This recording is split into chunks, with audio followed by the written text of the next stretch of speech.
Neither house during the session of Congress shall, without the consent of the other, adjourn for more than 3 days, nor to any other place than that in which the two houses shall be sitting. And I don't know if I mentioned this, when we first attempted this recording, but notice it doesn't say the capital, because there wasn't one yet. Congress was still meeting in Philadelphia at the time, and they moved to New York for a little while after that, and only then did they move to D.C., which hadn't even finished being built at the point at which the government started moving in. So now, so the Senate can't go on break without the House approval and vice versa? Right.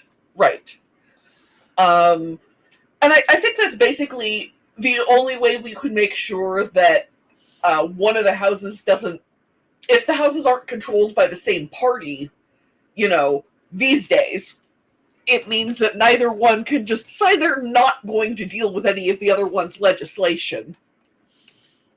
The bills are still going to get looked at even if they get voted down.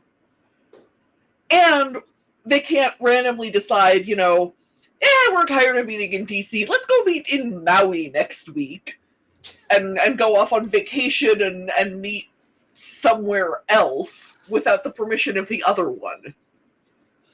Which kind of leads to the silliest movie ever made, Congress Goes to Hawaii. Now there's a loophole in this? Yeah. You can adjourn for 3 days, or you can both decide to go. They don't have to stay in DC officially. They just have to stay in DC unless the other one says they can go. And I suppose theoretically, if you have enough guys, so that somebody is always there, technically they haven't adjourned even if everyone else goes home. Yeah, I bet the loophole, I think, where as long as one person is there, they can continue the 3-day extension. Yeah. As long as one person comes in at least every 3 days, they haven't adjourned. Like, call for the meeting. Okay, meeting over. Bye. Yep. And as we've seen, Congress can go an awful long time without getting anything done.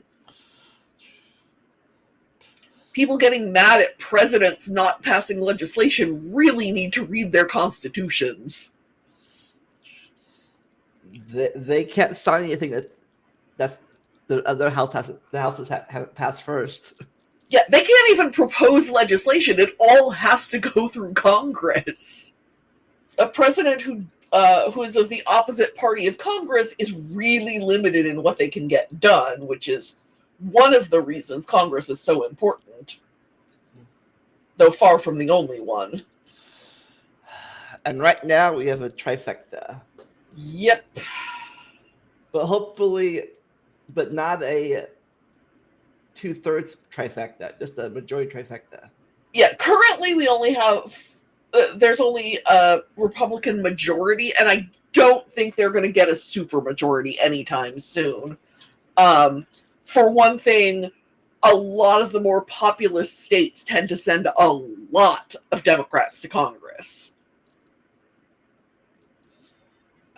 California sends a lot of Democrats. New York sends a lot of Democrats.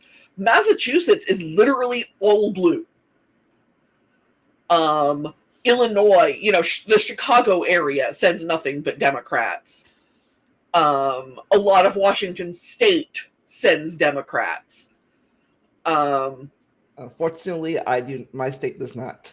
Yes, well, I will also say that Washington is considered to have some of the least partisan district lines in the country. So the fact that we send Democrats is because there are just a lot of Democrats in Washington.